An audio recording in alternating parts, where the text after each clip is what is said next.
Good evening. I'm still laughing from the last comment before we went in here. I don't know if people realize right before we hit live, someone always inevitably says something that throws me fully off track.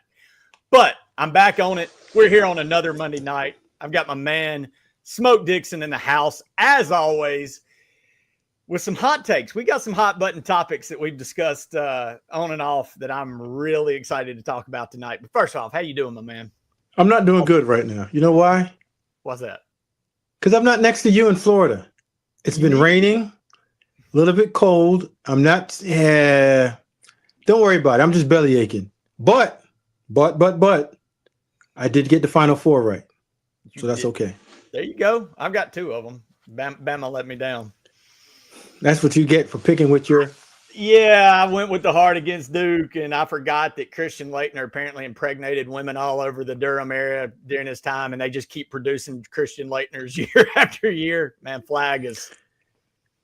Petty, I didn't know that Christian Laettner could dribble or shoot like that, and was that athletic. So if you're saying that Cooper is Christian Laettner's son, I think you're sadly mistaken. He's a better version.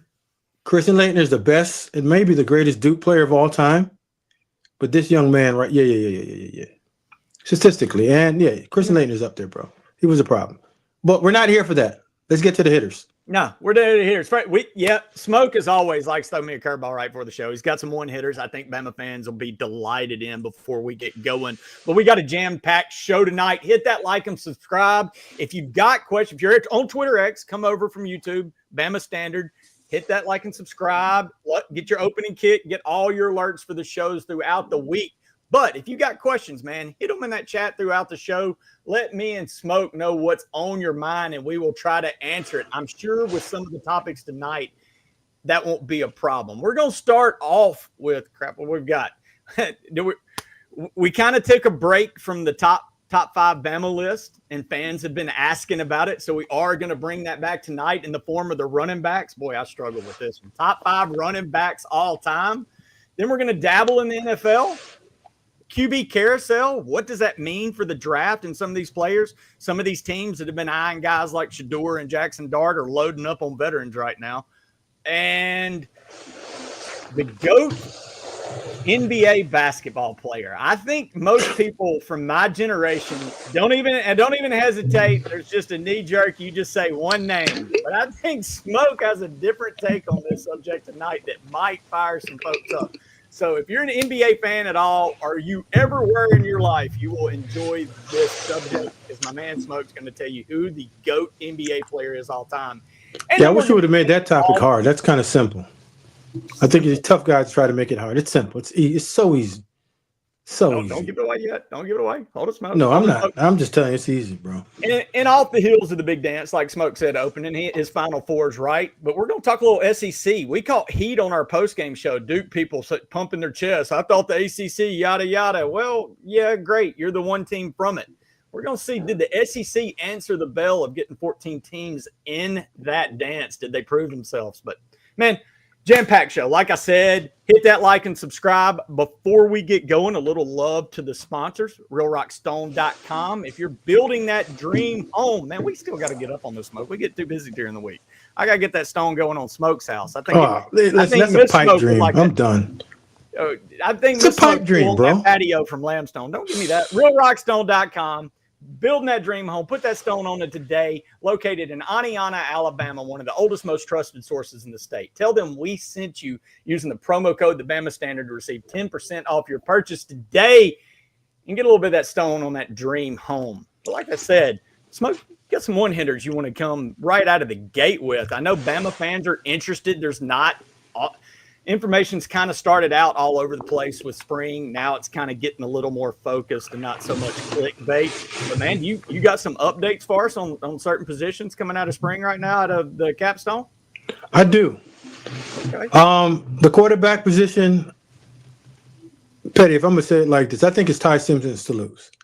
Yeah, okay. And it's nothing about Keelan Russell that's not accurate in terms of his ability, but when you have a guy that's been in a program, this is his fourth year, even though he's had 3 offensive coordinators, he's been around the college football scene for a while.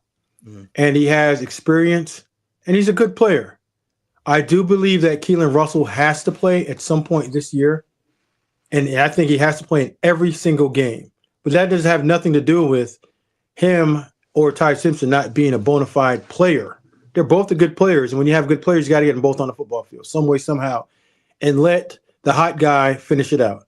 So I would say you get at least into week 4, 5, and give Keelan Russell his own package and let him get to work and see what happens. If Ty Simpson is the guy after 3 games or 4 games and say, you know what, he's the guy, let Ty roll with it. And then Russell has a whole entire year for next year to come back and be the guy. We know who's the guy for the future. We just got to get to right now. And the right now guy needs to be the best guy, not the highest recruited guy. Yeah. And again, I've said this before, in an era where we get on kids for transferring when they're not starting, you got to give a little bit of credit for sticking around. You know, it's kind of become a knock on him. Well, why didn't he get the starting job? Well, maybe he was working to get there. Saban, you know, in the Saban era, a lot of players waited their chance to shine and only had 1 or 2 years. Maybe this is the case with Ty. What about the running back room, man? Any? I know there's, you know, it sounds like there's a jam. I mean, I know you wanted to talk about Petty, go ahead and start rolling those names off. I know you got all those names. You got Trey Washington. Go ahead and I'll give you the updates, man. Because you are like you and Justin are 2 of the guys that love to talk about running backs that are just good players. I like to talk about really good players. Well, so the transfer coming in, that's Trey Washington, correct? Yeah. That's the transfer that was it. Whenever you and just for our viewers, our listeners, if you're not watching, just listening to us, understand how the transfer portal works. When you go into the transfer portal, you're going in for a player that can play right now. You're not going in for somebody that you're hoping to play. Draylon Washington. I'm sorry, I said Trey. Draylon Washington. Well, I know that y'all are going to get real deep in this. I think we'll probably do. I think we're touching on it tomorrow or whatnot. But yeah, is he, like you said, you don't transfer to not play? Is Draylon, is he making some noise? I think Draylon's making some good noise. But again, you can't play your entire football season just with one guy. Those days have never even worked with Nick Saban. When Nick Saban was around, Nick Saban had 3 guys. When Mike Locksley was offensive coordinator, it was a 3-man show. And when you recruit really good football players, you have to find ways to get them on the football field. So is Jam Miller going to play? Absolutely. I think they're both are going to play, just like last year with a tandem role. Is Young Richard, what is it? Young.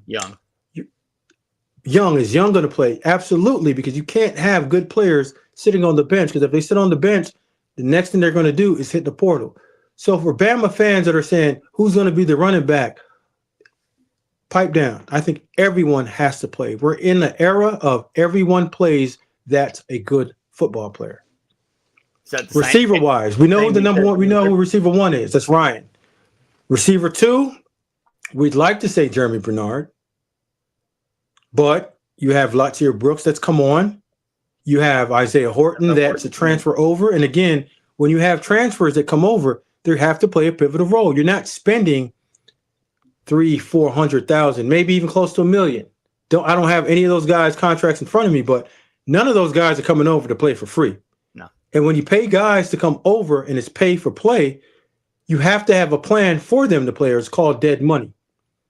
And you can't go out there and spend X amount of dollars on players in the portal to bring them over to have them sit on the bench. So any of the portal players that come over, they're going to play some role. How significant that role is, it's upon them and how they're playing and their production through spring ball, fall ball, and then to the season. And I would love to tell Bama fans, I've been through spring practice as a football player. I've been through spring practice as a coach. I've been through it as a general manager.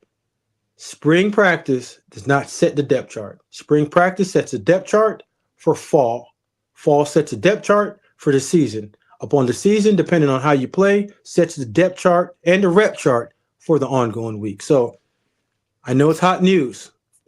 Speaking from the general spring practice is what it is. Speaking from the general manager role, Smoke, how much more important is that becoming with what you just said? You know, you're bringing in these new guys that are expecting to play because they've been paid. Other guys have got their own contracts. Like, is that on the general manager to shuffle that out, keep the relationships, keep, the numbers? Is that I would say no. It all depends on your role and how significant you are and how integral of a part you were in the recruiting process. But when you're on the personnel side, the one thing that you can't do is I can't promise reps. That comes between you, yourself, and your position coach, coordinator. So if on the personnel side, we say, you know what, this guy could be a number one receiver for us, and you come in and you start dropping balls left and right, then, hey, listen, regardless of what it is, you might get your pay cut and your playing time is going to get reduced as well, too. So it's not on the general manager to assign guys or to anoint guys as starters and say they're going to get X amount of reps, they're going to get this many throws, this many catches, this many carries. Hey, we've done a job of evaluating you in terms of the talent, but it's on the talent's job to show up, practice, and perform and produce in order for rep counts to go up and for you to be the number one, whatever position player you are, on a depth chart on game day. So the power comes in the evaluation. Yeah, it comes into the evaluation, but the truth comes into the player. Yeah. I can evaluate you all I want, but if you come in there and you suck the joint up because you lack the ability to compete at a high level, then that's on you. And it's also on me because it's also my job to determine if you're right attitudinally for that locker room and for that depth chart and for a position on our team. Mm-hmm. So I'm not just solely putting it on the player. I have to do my job as well, too, as an evaluator to evaluate your skill set in terms of physical traits, but also evaluate your football character and that's your ability to compete, your ability to get through adversity, and your ability to play when you're tired or hurt. I have to get all that right for my head coach, or they can just can and throw me out the gate. And what the nuance of today's player, that role is going to get just increasingly more important. Well, Petty's always been that way, but it's always been on the coach, not personnel, to have that evaluation grade or score that quantifies them as whatever you have them set as in terms of football characteristics of physical play or non-football characteristics as terms of being off the field and football character. All right. Keeping with the quick hitters, we're going to do a top 5 list of running backs tonight, but there was a list that got your attention that left one of those guys that's probably on all of our running back lists off of the list. Smoke, it's top 10 list that left. Who off? Derrick Henry was left off. Now, I'm not going to go into anybody that did the list or whatever, but if we ever do an Alabama top players of all time and Derrick Henry does not make the top 10, knock it off. Nasty work. And that's all I'm going to say about that. Nasty work. Almost a travesty if you just said Mount Rushmore that he's not on it. Knock it off. Nasty work. So whoever came up with that list started back over. Smoke. That was nasty work. But speaking of nasty, fans are getting a little nasty. They're getting a little pissed because nobody knows what's going on for A-Day. What's the festivities? What's the game look like? It's not on TV. We're not going to get our A-Day, Smoke. What is going on? Petty, we've said this for months now. But, you know, whenever Smoke comes on and says something, I think I'm considered, throw the words out there, and I'll just chime off and say if you're right. Hater, a non-Bama guy, Justin to say I'm a half glass full guy. Yeah. What did you, Kaylee, and Marvin call me the other day? Whatever that is, yep, that too. Well, I'm trying to remember. But I've said that A-Day is going to be a glorified practice a month ago. And that's what we're getting to. Yeah. Marvin and I touched on that on Constantly Smoking. Go check that out on the Bama Standard YouTube channel. And we went into detail on it. But I'm going to quickly hit on it right now. Petty, you're a young, say we'll put you, Daniel Pettey, 10 years old. And your dream is always to see an Alabama spring practice. And you want to go see Ty Simpson. You want to go see Ryan Williams. And you want to see Keelan Russell. Or you heard about Smoke talking about this Latsir Brooks guy. And you go out there thinking that you're going to get a competitive or somewhat competitive inter-squad scrimmage, but you only show up for a really, really, really good practice all hum. And that's what you're getting at Alabama. You're getting a glorified practice for A-Day. Like you said, it's not televised. I wouldn't want to watch that either. Hopefully fans show up, show out, but I've been to practices, and that's my thing. It gets old quick. I mean, you got to be the diehard of the diehard. So is that, I mean, what's your take on it from the fans? Is that, I mean, is this bad for fans, or is this just another wave of change in the football landscape that we're going to have to accept? Well, two things can be true. And I get protecting the players, and I get not having enough players to really practice the way that you want to. But I also understand from the fans' point of view what you're looking for and what you'd want out of your team. Like, we all have to remember, the state of Alabama does not have a professional team. Yeah, you have the Birmingham Stallions, UFL. Shout out to them. They took an L yesterday to the mighty DC Defenders. I might know a guy named Gerald Dixon that was the inaugural general manager that was in first place before the pandemic hit. But hey, listen, that's a sidetrack.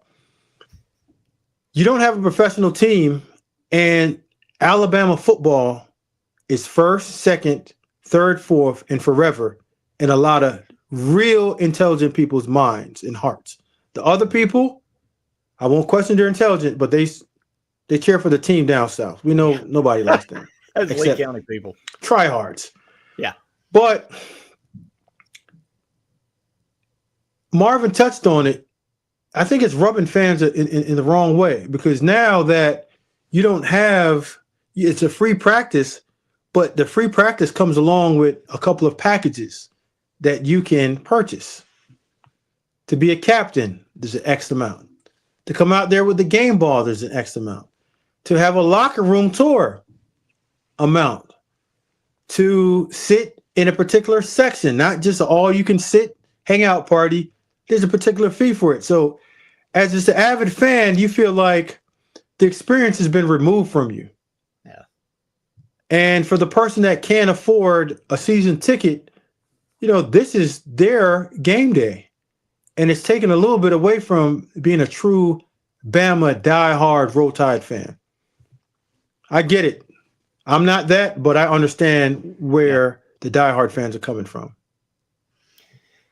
And I think spring games matter less as tenures go on in coaches. I think early fans do get that. They want to see the differences. You want to see young guys. Keelan Russell's a great example. I remember a time when I was in college and there was a guy named Brody Kroll that got recruited to Alabama. I didn't care about the A-Days, but his first one, I wanted to see what the hype was about. I walked out to the stadium and watched Brody throw a 60-yard bomb. I was like, okay. So I get it. And you know, for fans, and then I also get it for the fans that don't live in Tuscaloosa, that don't live close to the stadium. This may be a chance to get up when it's not $1,000 to go see them play LSU or whatever. But it's ever changing. I think if we could get to that world where maybe we're scrimmaging some of the local colleges or stuff, or maybe even some other ones, we could draw some more interest. But all good stuff to get us going on this Monday. Smoke, you got any final thoughts on it?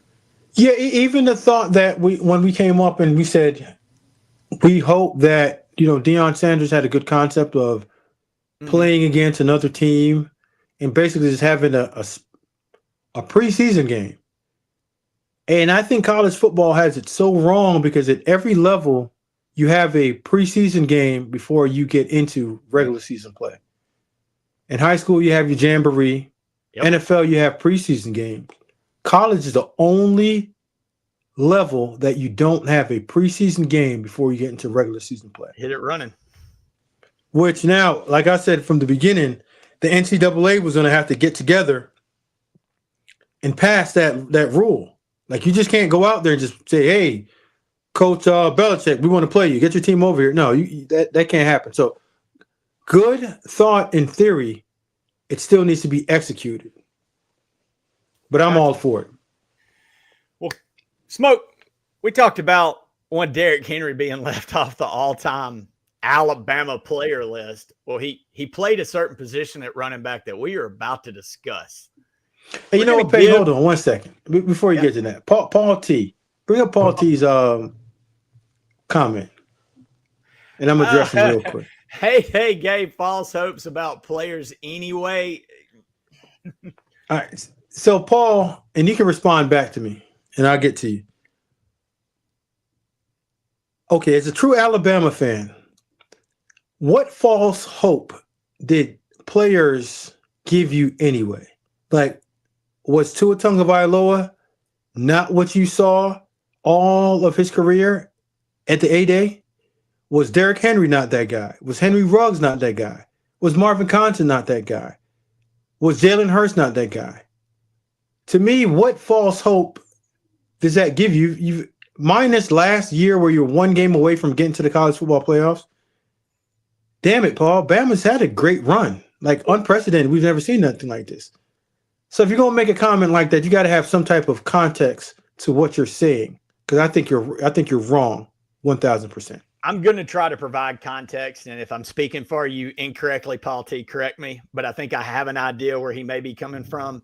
Every year, and this is where it's bad for the fans, because it happens at Auburn, it happens at Ole Miss. Tuberville used to joke about it with reporters like, hey, I don't know who you're betting on the over for rushing yards today, but take the fifth string running back. It's going to be, there's always that guy in A-Day that rushes for like 144 yards in the second half against the fourth string red defense or crimson defense, and everybody's like, oh man, that's the next, but that's the next Derrick Henry. I think they're talking about that guy, the walk-on that shines at the end that the average fan doesn't realize is playing against other walk-ons. So Petty, but here's the thing. You know when they give you that thing called a media guide, old school media guide, and they give you the depth chart?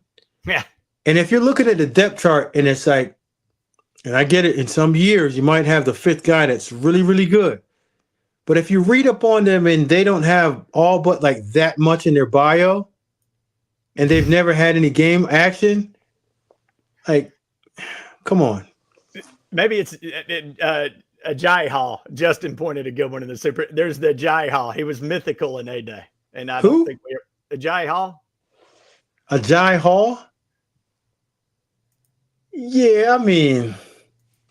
He would show out in A-Day. Listen. But you know who always shows out? Ann with them super chats. Ann $4.99. What I love is she'll find Ann. You can bring the question with it, but bring Smoke a question. He'll throw it out for you. But so I guess I went too hard on Paul T then. But I mean, I think that's what he was getting. Paul, if you're out there, let me know if that's what you were getting at. That guy who's the superstar from the fifth string. But everybody fan, they think that fifth string guy's the next superstar. Is that like fans hoping that okay? Read that again. There we go. Paul T. Saban's last 3 years, what was the wide receiver? That's Ajayi Hall. Transferred to Texas, but he didn't see the field until J-Mo Mechie got hurt in the championship game. He's talking about Hall, I think. So again, in 17 years, we're using one guy. Come on, knock it off. Well, we thought he was the next. Thought he was the next what? I mean, he was the next superstar. I guess that's how, because we got excited. He looked good. He made some one-handed catches, did all kind of acrobatic shit. All right, man. I guess. Hey, listen, we all need something to drum up to play that part. Hey, listen, great part. I love it. Think you made a great point. I totally disagree, but we can agree to disagree. One good A-Day game does not say that you're the next coming of Julio Jones. Yeah. Well, again, that's why it's a myth. That's all. Don't watch it. And I mean, a guy can have a good practice, but fans, just understand this. A spring practice does not mean that it's a spring game. You're only practicing against your teammates. That you've been hitting. Real live action playing against other teams, other helmets. It's a true telltale of who can ball and who's going to fall. But I get it, though, Paul. Good question. Love it. Keep it coming. Yeah, keep the questions coming, Paul. Smoke, we got to get to it, man. We got topics. We've hit all the hot stuff, all the hot takes, but we've got some topics to get to. Again, we've done it. Henry was left out of that top 10 list. I don't think he's going to be left out of anybody's list. Justin, I hope you chime in. I sent you a text. You're more than welcome to chime in on this little section if you would like. You know what? I'm gonna go last. I'm gonna even let Justin. Justin, you throw it in the comment, and I'm gonna read your list off so I can smash both of them. Because I think I'm on a total smash streak with you guys on these top 5 lists. I'll be honest. If you guys didn't listen to when Kate Lee was on there and I was absent because I had to go see my daughter run track that day, they used my day off to sabotage my list of safeties. For one, Justin didn't get it right. 2, Petty sold me out. And Marvin always does what he always does to me. And that's just don't protect me. I always have his back, but suckers get licked, and I ain't a sucker, but Marvin's a clown for that one. As I recall, the night before that, you went constant about how he's not an athlete and he has straight line speed, and that was it.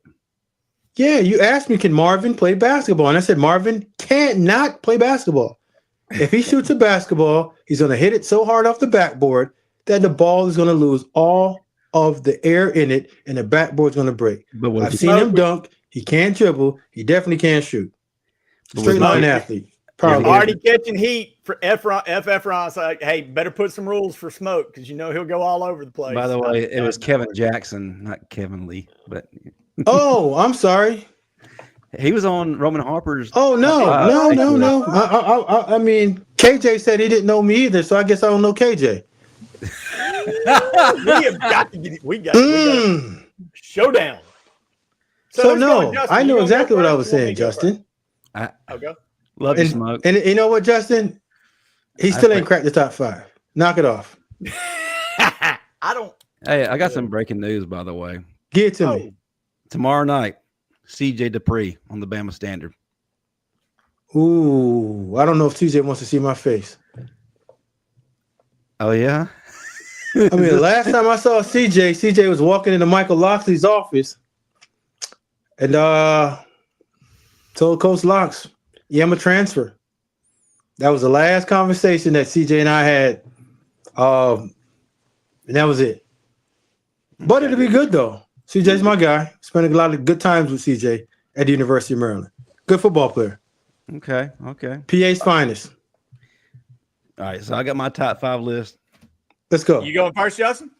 I'll let you go first, then I'll go and Smoke. You see how you guys are? You guys are just. I'll go first. You guys don't even want to throw it out there, man. You go. Why don't you go? Stop playing house shots, man. I'll take the baton. Got higher. I'll take the baton. All right, go for it. And I'm ready for it to be smashed. See now. I'm just picking, man. It's all fun here. We love to get people riled up, and we definitely do that here. All right, so greatest running backs. Number 1, he was not left off my list, Derrick Henry. Of course. Number 2, Sean Alexander. 3, we're just talking about Bama here, Trent Richardson. Ooh. 4, man, Bobby Humphrey. B-Hump. Marlowe's daddy. Damn. And number 5, Mark Ingram. Woo! I'm trying to gauge the responses here.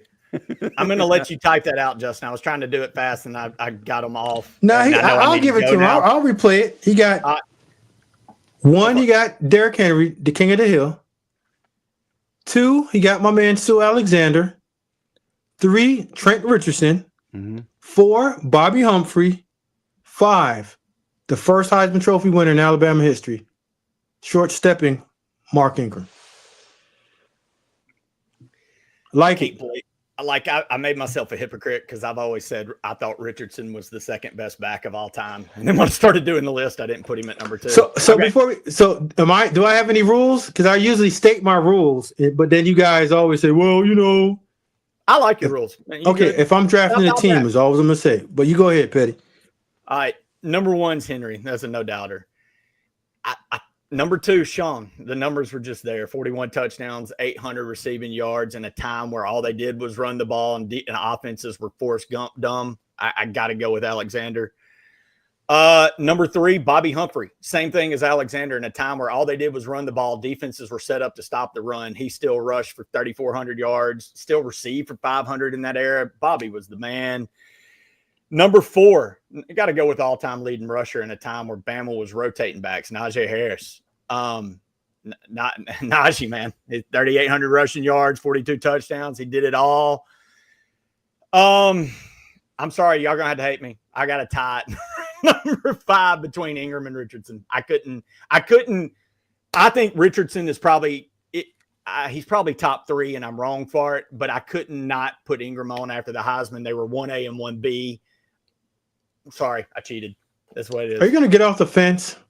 I can't. All right, if I gotta pick one, I'll go. You do. It's top 5, bro. Not top 6. You know what's gonna happen? It's the second list in a row where I've left the damn Heisman winner off of it. That's insane. All right, Richardson, number 5. I'll. Okay. No Ingram. All right, Smoke. Let her rip. Okay. I'm the general manager because that's who I am, and I'm building my team. This has nothing to do with fandom. Has nothing to do with likes. It's going off a pure skill set and play. Number 1, King of the Hill, Derrick Henry. Yes. Okay. Number 2, Sean Alexander. Yeah. Number 3, Josh Jacobs. Ooh, okay. Okay. Number 4. This one was close, y'all. It's close. Bobby Humphrey. Ooh, okay. Number 5, Saran Stacy. Oh, and I'm going to tell y'all this, okay? You can't forget. Yeah, that's good. All right. If you ever want to see maybe the better runner in Alabama football history, Saran Stacy is the guy. Point blank, period. Just pure electric. And B Hump was just so smooth. I mean, the dude went in the supplemental draft and still went in the first round. You know how hard that is? That's tough. So that's my list. Like it, love it, hate it. I don't have Najee on there. Don't have Trent on there. Who was your 2 was Alexander. 3 was Jacobs. Yep. 4 was Humphreys. Yep. 5 was Saran. Saran. Okay. Man, good list. And they said word on the street that what's Goog brother was it? What's one that tore his knee up? The running back Goog. Was that Kerry? That was Kerry. Yeah. Did it against Boston College. Let me see my man B. Russell has a side of list here, man. Let's see what B. Russell's got. Derrick Henry, Sean Alexander, Bobby Humphrey, Mark Ingram, Trent Richardson, just to get mine on record. Love it. That ain't bad, bro. And again, I don't think you can go wrong. I mean, I'm always saying it's a right or wrong list. My list is better than everybody. But again, it's all preference of who you like. I make rules. I know you guys didn't even put down any criteria for anything. You guys just went on just this hodgepodge and pick guys. At least I make it. Well, I mean, who did you struggle with? Anybody? I wanted you to touch on Josh Jacobs. You're the only one of us 3 to have him. What made you put him on the list, Smoke? I just think that Josh Jacobs is probably the most complete running back in the Nick Saban era. He could run it inside. He could run it outside because he had good speed, balance, and body control. And then when you put him in the pass game, not only was he a great in pass pro, but he was a phenomenal receiver. And the way that Mike Loxley used him in 2019, I thought it was like superb. And that shows even in the NFL where you see his skill sets just been used by the Raiders and the Green Bay Packers. Who did y'all, and I want Justin to chime in on this as well, who did y'all struggle with leaving off the list most? Go ahead, Justin. Well, I have to go with what Smoke said, who he chose on his list. You get to the 5th place, you start to think of a myriad of Alabama runbacks that have decades. I mean, we're run back you. We produce the best. Yeah. Saran Stacy is definitely in there. I look at Sherman Williams as well. That's the one I was struggling with. Sherman tough as hell, man. I loved Eddie Lacy, his running style. Right. So there's a lot of guys. Yeah, there's a lot of guys who can go in 5A, B, C, D. It's just it's hard because of how blessed we've been at that position throughout history. And I'll even throw a couple of Tough as nail threw in Jahmyr Gibbs. Jahmyr Gibbs, great, Tan. Right. That's that's lightning in the bottle. I mean, from every point of view, you look at it, you say, okay, what isn't he good at? Like he's showing up in the NFL. But I'm gonna go ahead and grab a homer choice right here. And everyone's gonna throw backlash at him, but I don't care. Santonio Beard, when focused, and he's on his grind, T was hell, man. Go back to the Ole Miss game. Go back to his last year playing at the Capstone, even when he's split in time.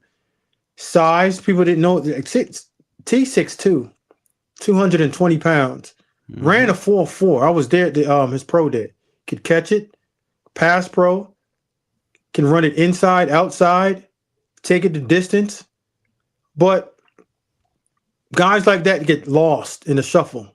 But skill set says yes. But all the guys that we talked about actually put it together in terms of years, statistics, production, proven production in critical situations. And they were there for their teams. But well, guys, look, what about Derrick Lassick? In that 92, he was the worker. I mean, he was the bell cow of that offense that couldn't throw the ball.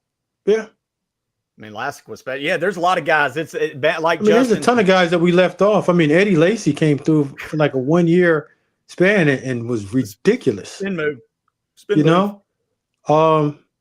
Somebody shout out to Ken Darby on here. I thought Ken Darby was a solid football player. He wouldn't be in my top 5, but in the top 10 numbers all time. Top 10 numbers. He wouldn't be my top 10. Sorry. And I love Ken Darby. That's my guy. Well, I'm just saying numbers. So, I mean, there's a reason. His name, hey, Riddle. Riddle was a hell of a back. Woo. You talking about that's a good one. Riddle. Guy who got stronger as the game went on. He couldn't be stopped as the moments ticked on the clock. Wow, that's a good one, bro. That's tough. That's a good one. Yeah. Marvin would appreciate that one. Riddle's a C-high guy. D Riddle, good dude, man. But again, when you go top 5, you can't have everybody. You have to have a line of demarcation. And when you put that line in the sand, hey, listen, stay true to it. Once again, I prove every week doing these top 5 lists for the University of Alabama, maybe one of the top. I'm glad we don't do 10. I'm glad you dropped it to 5, Smoke, because it makes it funner. It's funner, more fun. There you go. Kenyon Drake. Drake. God, dog. Glenn Coffey. I mean, hey, yo, Paul T, you all right with me, bro? You came back. You bounced back. Fourth quarter, the ball's on the 1 yard line. I gave it to you. Scored. Way to go, man. Way to come through. That's clutch. People forgot in 2008, Coffey Ray Hudson silently ran for 1,400 yards. My brother, the late, great Ray Hudson, man. That's my brother, man. Slick. Still one hand in Oklahoma away from walking off that game down the sideline. My man, Slick. Yeah. Dude, great topic. I love doing this. We'll get some clips. Hopefully. Oh, yeah. Riddle was the man. That was when I moved to Tuscaloosa. Riddle was becoming the guy at Alabama. Shad Williams. God, dog, we could. Yeah, it just. My roommate. Hey, listen. You forget about Shad. All great names, but guys, we're reaching now. Yeah, now we're at Derrick. And I'm with you on Derrick Lassick, though. Lassick was a lot of our introduction. I know Justin. I said this the other night. All right, so Petty, here we go. Would you take Derrick Lassick off your top 5 list, and who would you replace him with? Yeah, see, you ain't doing it, so stop. Just stop for the. You doing it for show? Yeah, I got to give Ann love. She's one. What about Johnny Anderson? Oh yeah. What about Chris? Speaking of Johnny, come on. Speaking of Johnny, like there's gonna be an old timer in this list. Is like, well, you dumbasses didn't say Musso. You're gonna say, yeah, Johnny. All right, guys, we're going down a rabbit hole, and you're not coming out. Don't forget about Major Ogilvy. What was the word? You've said this before, Smoke. Tony Nathan. You've heard guys talk about guys from the past that were the dude. Did you ever hear people talk about Musso being one of the guys? Not one time. Oh, okay. On that note, I'll let you get back to your show. Appreciate it. On that note, we're going to switch up the topics. I ain't that daggone old. Ain't that daggone old. Smoke. It's a carousel right now in the NFL. The Giants are getting every old quarterback they can. Russell Wilson, Jameis Winston. I think if they think they can combine them, they'll have the perfect quarterback. I don't know. You've got the Seahawks getting Sam Darnold. I felt like Darnold was a good fit in Minnesota. I don't know with the weapons in Seattle if it's going to look the same for him. The Raiders trading for Geno Smith. But the reason I bring these up is all these teams are being mentioned also when you hear Shedeur Sanders in the draft. He's been mentioned with the Giants. He's been mentioned with the Saints, who I think are holding on to old Knucklehead. He ain't no knuckle. You talking about my man Derek Carr. Knock it off. Carr threw 5,000 yards, but dude, something's off there. I don't know what it is. But I guess they're going to ride with Carr, but you hear Shedeur all the way down to even the Rams at 23. How does all this shuffling do with and man, you can't help it. Every time you turn on the TV, Jackson Dart's name is shooting up the mock draft into the first round. Roll your eyes. He's winning his way into this damn list with interviews, with his pro days, with what he's showing. Hey, you're the scout, you're the GM, you're the one. Y'all love these pro days and all this shit, not me.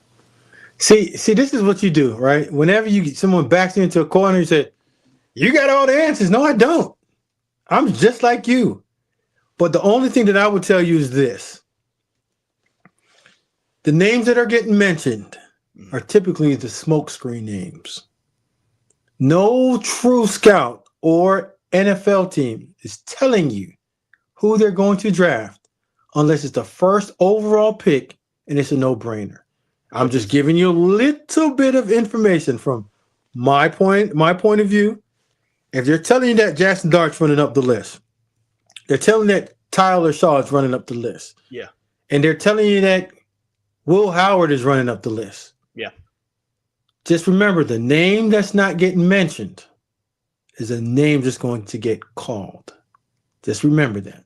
They're still playing this gentleman games of I'm going to tie my hand behind my back and you guess what I'm coming with. Because, again, you have to remember they can't a good NFL team is never going to disclose what their board looks like.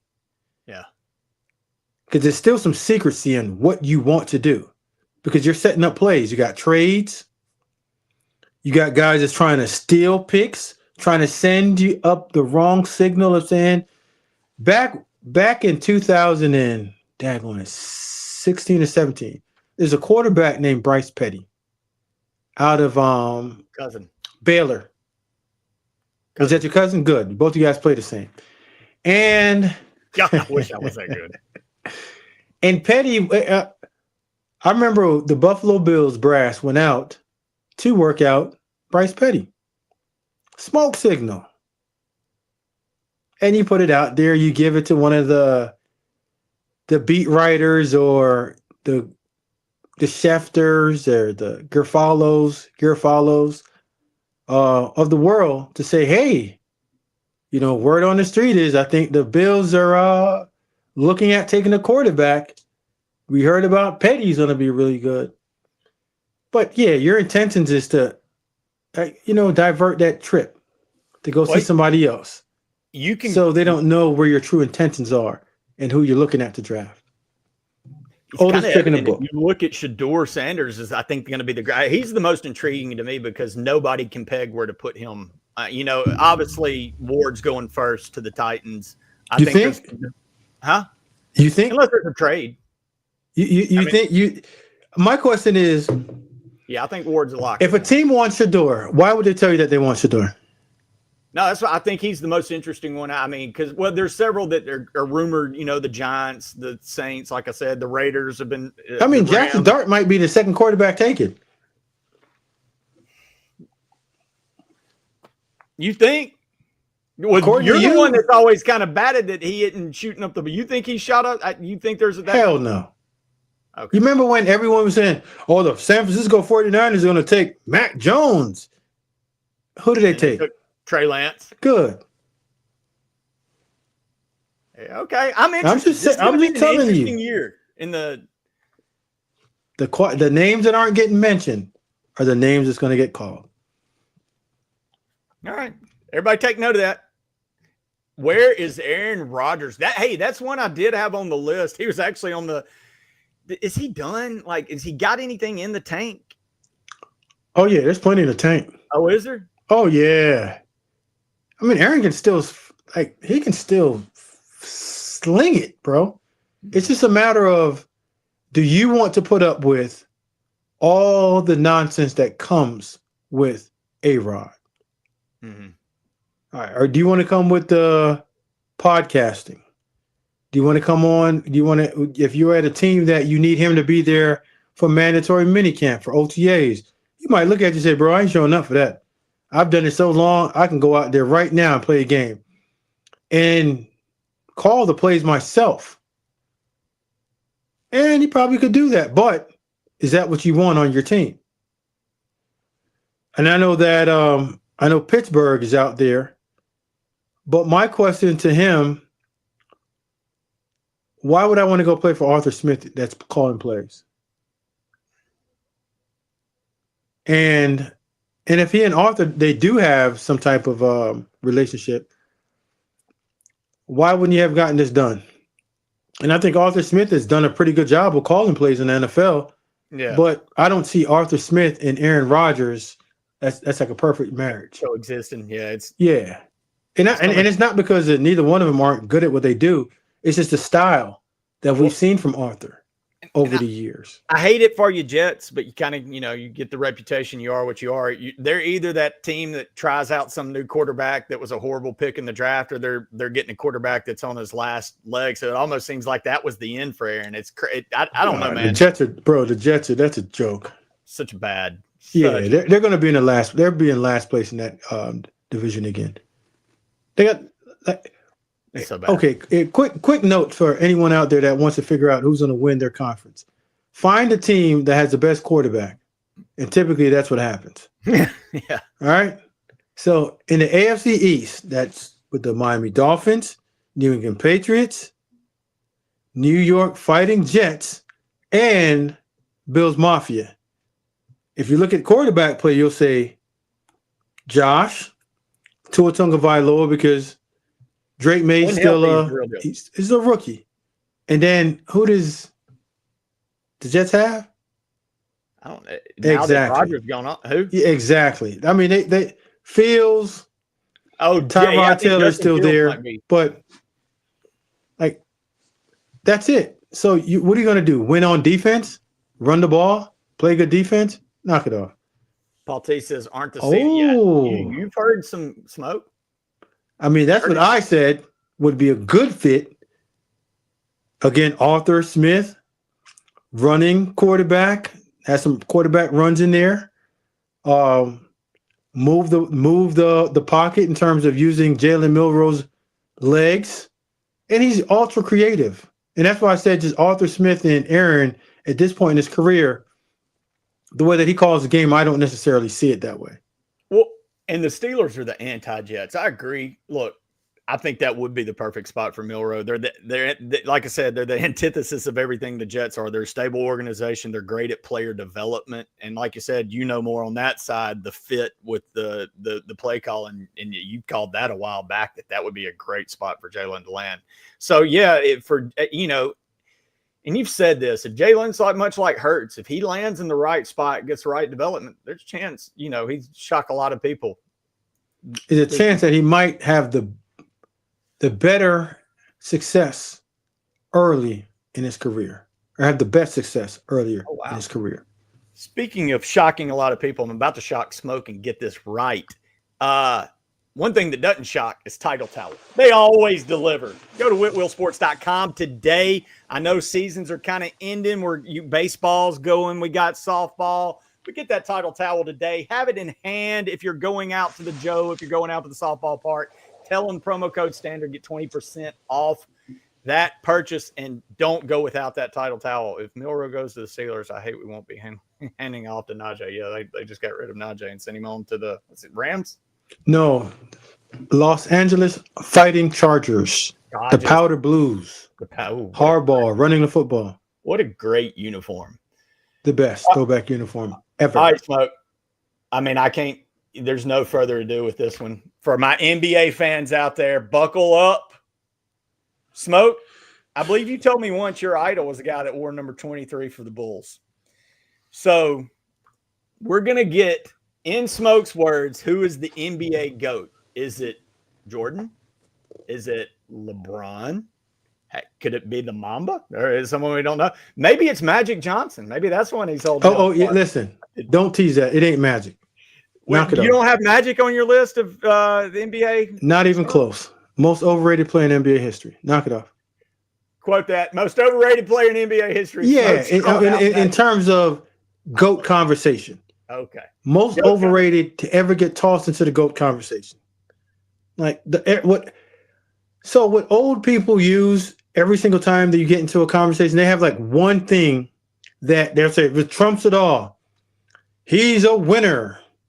Okay, so if that's what we're rating our GOATs off of, then Bill Russell's number one. He played 5 positions in a playoff game. Knock it off. That don't mean you're a GOAT because you played 5 positions. Okay? Or he is 6-0 in finals, but we aren't using any of the playoff failures that a player's had. Okay? So all I want you to do right now, Daniel Pettey, I'm going to segue this. Is set up the criteria of what we're going to use to name the greatest player of all time. You set it up and I'll knock it down. You tell me. All right. What do you want to do? I mean, greatest you player. Tell whatever you want to do. I'm going to make a case for my man because it's going to be that easy. Okay. Let's go. So you know what, Pettey? I'm going to make it interesting for you, okay? Whenever you finish your rule, I'm going to have one rule. Okay. My rule is you take away one thing from my guy that you can't use in the debate. Okay? And I'm going to take one thing away from your guy that you can't use in the debate. And then we'll have a good debate. Are you good with that? That's the only rule that I have, just to make it even, just for me to shut down all of the nonsense that everyone wants to use. Are you good with that? Yeah. Okay, give me 5 things that you want to use. And within your 5 things, I can take away 1 if I feel like. All right, okay. Championships. Okay. MVPs. Yep. Finals MVPs. Yep. First team, defensive team. Yeah. Scoring leader. Yeah. Okay. So listen. Okay. So you want the guy with the most accolades. Basketball is not played in accolades. Again, basketball is played with a particular skill set: scoring, rebounding, assists. Right. Average. We'll do average score, average per game if you want to do. Average per game. Yeah. Sure. I mean, you're making this not even realistic. Okay. Well, I'll let you lay the criteria for why Jordan is the best so here you go. time. If you're looking for basketball, right? Hold on, Smoke. I want you to lay the criteria for why you're going to explain to everybody why Jordan is the greatest of all time. Okay, cool. Because that's not it. So when you lay down basketball, okay, you have to tell me that the person that you have to score in basketball, correct? Correct. You have to rebound in basketball, correct? Correct. You have to assist in basketball. Correct. And that all goes to winning basketball, and you also have to play defense, right? So skill set. All right. So I'm going to tell you that the greatest basketball player of all time, and it's not even close, is LeBron James. The conversation that you guys should be having is at number 2. And that's between the Mamba, Shaq, and Michael. Okay? Now, when you talk about basketball, does Michael Jordan score better than LeBron? According to what metric? Because he averages more a game. Okay. The name of the game is who scores the most. That's right. Okay. Who scored the most points in NBA history? Well, he's played 7 more seasons. Man, listen, I'm only asking you a question, bro. I ain't with all that. He's got 50,000 total points between playoffs and regular season. He's got. And what you're going to tell me is that he's played in more games. Yeah, but Michael Jordan's taken more shots. So what counts more, games or shots? He's taken more shots in the 7 years left. Look it up. You got a computer in front of you. I've got him. Okay. Who's a better 3-point shooter? Percentage will tell you LeBron, and it's not close. Who's a better rebounder? It's LeBron, it's 34.9 to 32.7. That's pretty close. Who's taking more shots, not per game, in their career? More shots, field goals attempt. See, I'm looking for field goals attempt. See what I've got every other damn stat on there. Of course, you throw one I don't have pulled up.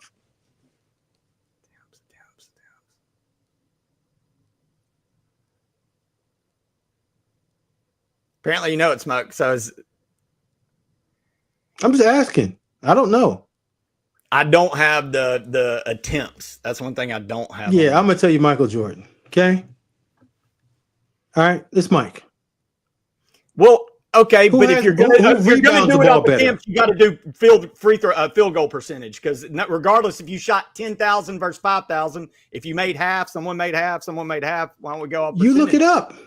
All right, field goal percentage: Jordan 49.7, LeBron 50.6. So check LeBron.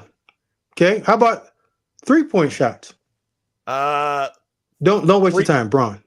I seen that guy shooting in the huh? 32 to 34, still close. Who though? LeBron.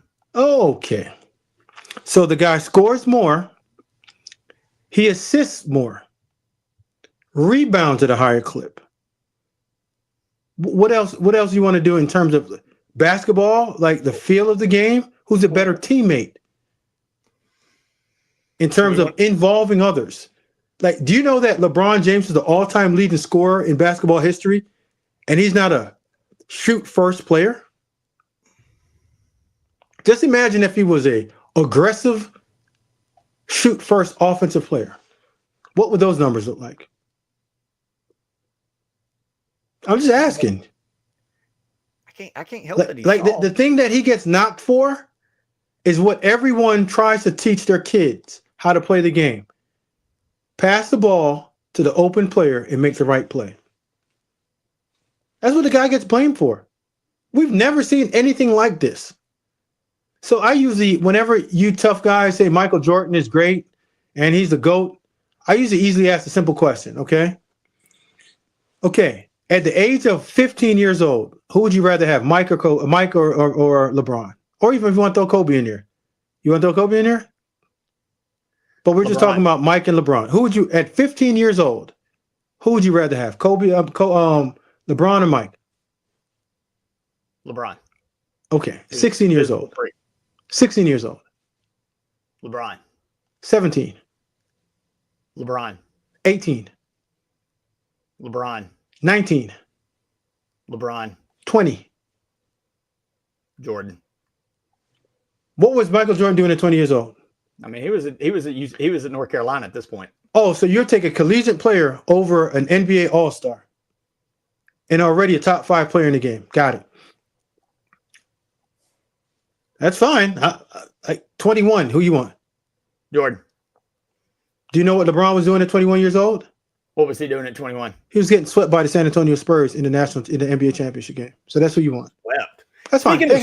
That's 7 more years cool, bro. And 2 less titles for your GOAT. Bro, that's fine. That's fine. All you're going to say is 6 for 6. You're not going to say when Alvin Robinson for the Milwaukee Bucks swept him up out of here in the first round. You're not going to say that. You're not going to say that Larry Bird and a 6-foot guy named Isaiah Thomas and Joe Dumars had him under his armpit for all those years. You're not going to say that. You're not going to say that. So 22 years old, who do you want?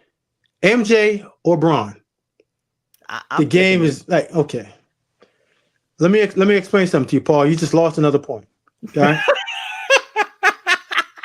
When you talk about greatness, this is what happens with greatness. If you're a Bama fan, if you're a Cubs fan, if you're any fan, or if you have understandings of human evolution, you evolve, my man. So when the game changes, you evolve.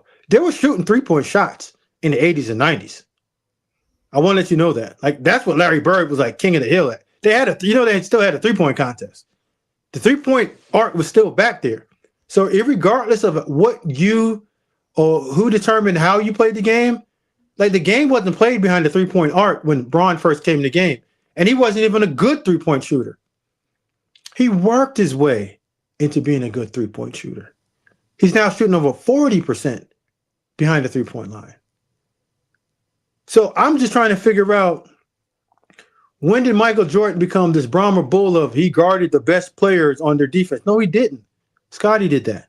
He initiated the offense. Nope, Scotty did that. He scored.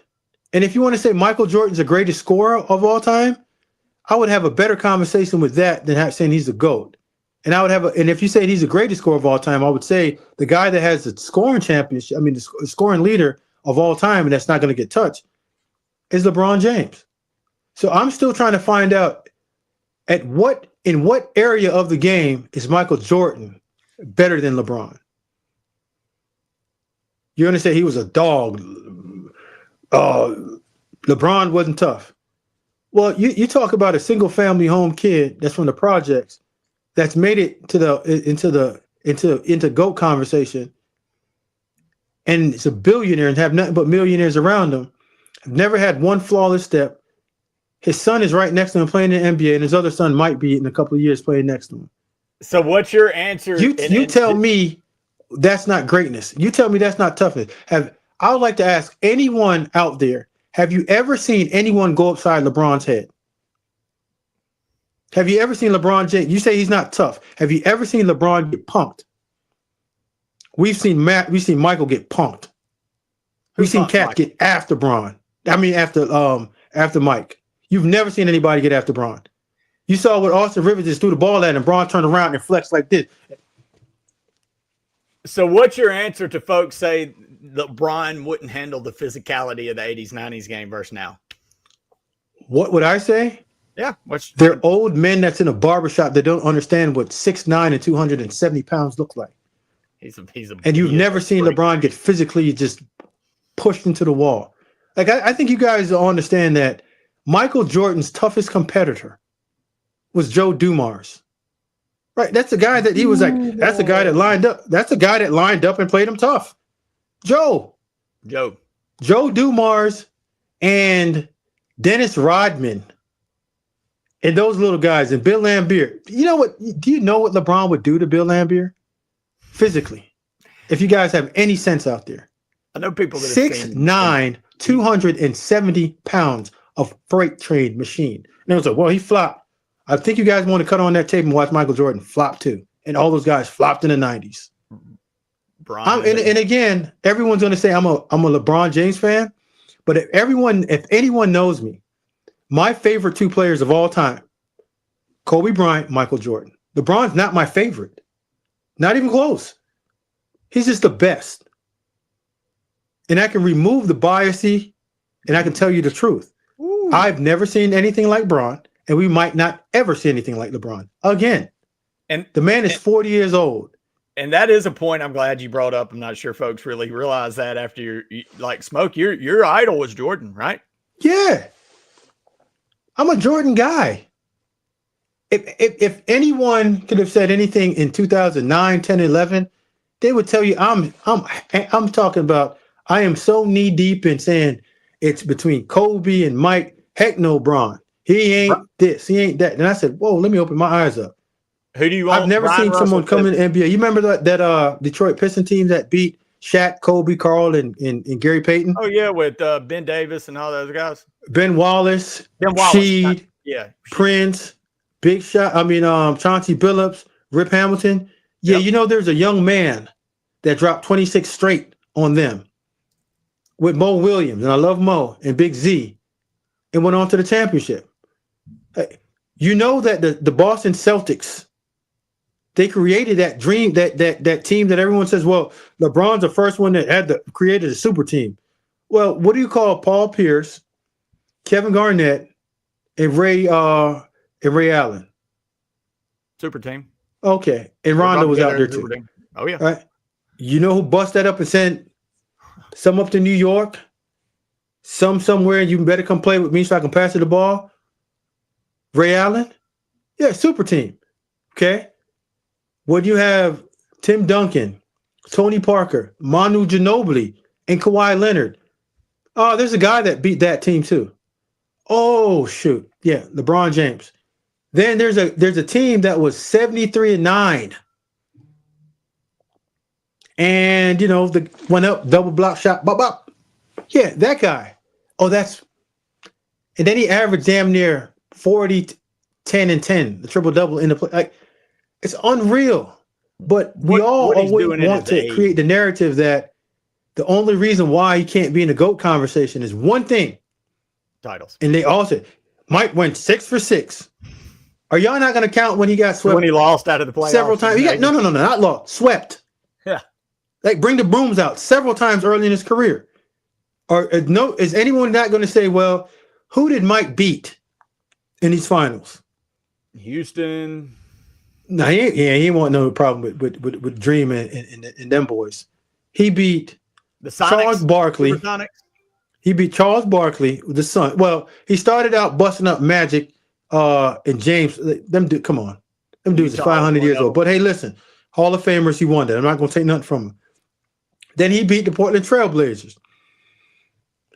Yeah, Terry Porter, Clyde Drexler, Jerome Kersey, Kevin Duckworth, Buck Williams. Whew, tough team. Then he comes back and he beats the Phoenix Suns. Charles Barkley, Thunder Dan Marley, Jeff Hornacek, Kevin Johnson, Mark West, Oliver, Jeff Hornacek's guarding this dude. Took out Malone and Stockton. Oh, don't. Whoo, here goes the tough team now. Here we go again. He sees Hornacek again. Hornacek's just his problem. John Stockton, Russell, Karl Malone, the mailman, the guy that dunked like this. Oh, that's tough competition. They're not knocking those guys, right? And then you beat the Seattle Supersonic. Gary Payton, tough defender, 6'4", could play.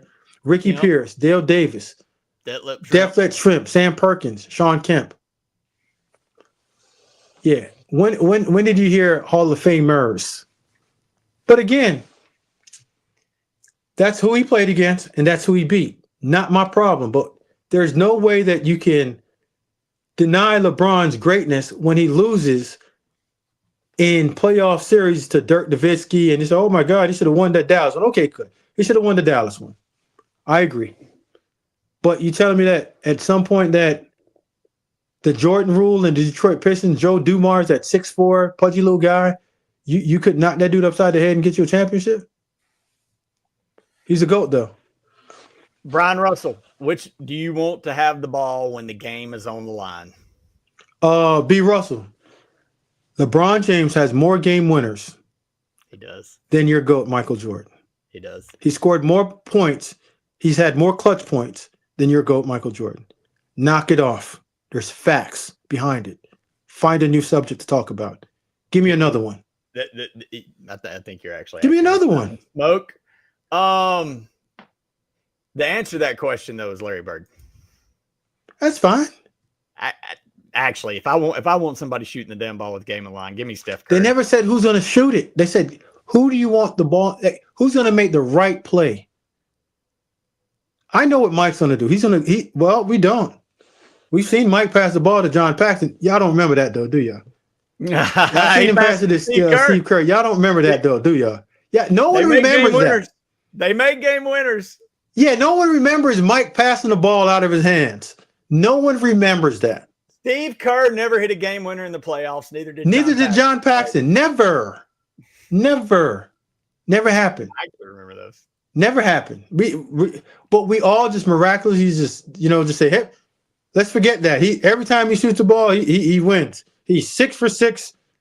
He's 6 for 6 in NBA Finals. But have you ever seen somebody show up for a decade straight was in the finals? 10 years straight. And we just strung our shoulder. Oh, the man made people move conferences because they didn't want it. Bronze in the East. Let's go out west. But what he's able to do at his age right now is quite absurd. He's still the man. We're not even going to talk about that. It's. I saw Michael Jordan later on in his career. Come on, bro. Knock it off. No, Joe Dumars, Vinny the Microwave. I just want to know what you guys know what he would do against those guys, bro. Smoke, I've been wanting to get your take on this just to fire up the fan base. I know we need to do it in boxing too, because I think you would get them fired up in boxing. You said what? I think we need to do boxing. We need to make. I know we touched on it one night and got everybody fired up when you got on your Tyson beat a bunch of overchunk. No, Mike. Oh yeah. Oh, you want to hear about the greatest fighter of all time? Yeah, we're going to sit. Okay, guys, listen. In boxing, it's real easy. Unlike basketball, you can't sit and dispute, rebounds, assists, and all that. It's called winning and losing. The greatest boxer of all time, Floyd Mayweather Jr. He's never lost. He's beaten the best every division that he's been in. He's never ducked anyone. Not even MMA idiots. No, he's like. So I'm just trying to figure out how is Muhammad Ali like number one, and then he's gotten his face kicked in. When idiots had bet on Conor McGregor, and for the first 3 rounds, nothing was happening. And I'll never forget the smoke. It's like middle of the 3rd, 4th round. The camera goes to Floyd's corner, and he looks at it and grins and winks. I was like, "Oh shit." To me, I think that we try to make it. And Petty, I got to go in 4 minutes. Yeah, I know we did. I wanted to make this a segment. We got I'll get to the boxing thing. It's simple. It's winning a fight or losing the fight. If you lose, you can't be considered the best. If you go undefeated and beat the best, this is Ali's the GOAT. Sure, tough as nails. Why? Because he rope-a-doped? Like, I would actually argue Foreman before I'd argue Ali. Nah, well, listen. Dude, you can't be the best if the guy beats you. I'm trying to tell you, it's fighting. If I beat you, Petty, I'm better than you.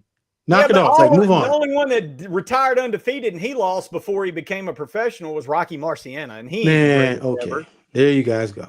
Well, no, you're talking about retiring undefeated. Go watch Coming to America. There's a piece there just for that comment. Joe Louis was 97 years old when he fought Rocky. And look, and I'll say this: Joe Louis needs to be in the conversation. He fought like every guys. You can have whatever conversation that you want. The name of the game of boxing is winning.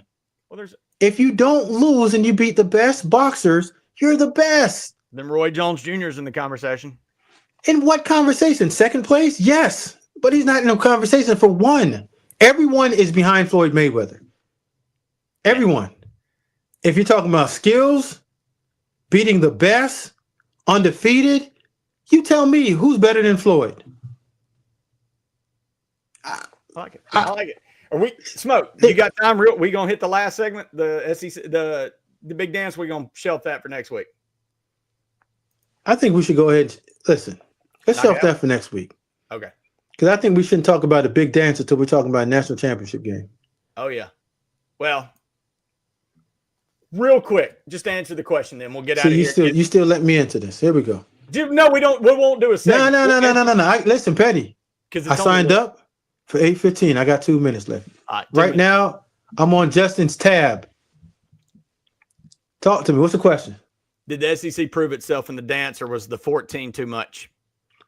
Absolutely not. The SEC is the greatest conference in all college sports history. I've said it. It's easy. You have 2 of the 4 left in the Final Four, correct? You had 7 of the final. You had 7 of the final out of 16. Like, how bad is that? You can't have they weren't going to run the table and have 4 SEC teams in the Final Four. It's 50%, and he's guaranteed that there's going to probably be an SEC team in the national championship game. It is. We're going to get Auburn, Florida, and they'll probably win it. I get it. You know, everyone always wants to prove a point, but it's real simple. When numbers are right in front of your face, don't fight that battle. Yeah, it's not hard. They ended historic numbers from like the ACC. The ACC's gone 50 years with putting at least 2 teams in the second round. They didn't because the SEC had their middleweights knocking the ACC schools out. Petty, we've never seen 14 teams out of a conference. People, knock it off. Listen, Petty, if you have 14 and all 14 don't advance to the next round, why they put 14 in? Because they're the 14 teams that was deserving to go in there. Petty, listen, we got word already. CJ Dupree's on tomorrow's show. Me, you, Marvin, Steve Brown is going to be on there. Every Monday, you can find us right here. You can find Marvin and I constantly smoking. Just be ready for all of the smoke that you want. And Constant is always going to bring that heat. I'm the intelligent guy on that show. So if you want somebody that's sitting there screaming and yelling and barking and flexing their muscle, but giving you a great take, that's Marvin. If you want somebody that's going to get on your nerves and give you something that you're not going to like, but you're going to walk away and say, damn, Smoke said that right. Tune into it. Constantly smoking. The best thing smoking, period. And stay tuned. And I might even have my man Petty come on there a little bit. Man, I might talk about some good information. I might show up on Constantly Smoking if it gets hot enough. Need some cooling off. Hey, Petty, listen now. That thing hot. That thing will bun you up. I hear you. Speaking of burning up, stay tuned, man. A-Day's around the corner. We are in the works with the Wheelhouse Bar and Grill in Timerson Square to try to get something set up. Actually going to get on the ones and twos tonight, but stay tuned. It's still in the works. Ain't a done deal, but we may be showing up on Timerson Square at the Wheelhouse for A-Day. Check us out, like Smoke said. Petty, I'm pouring out shots, man. I'm pouring shots. Anybody come up there and live audience questions. Bring it. Bring it. If you want to argue, that's your day. That's the one and only time that I'm ever going to get in a conversation with you, face to face. Petty. There you go. Same time, same place next week. Next week. See you there, brother. Same hot issues, man. I'll be here. See you, bud. I got to sign off. Peace out. Smoke out.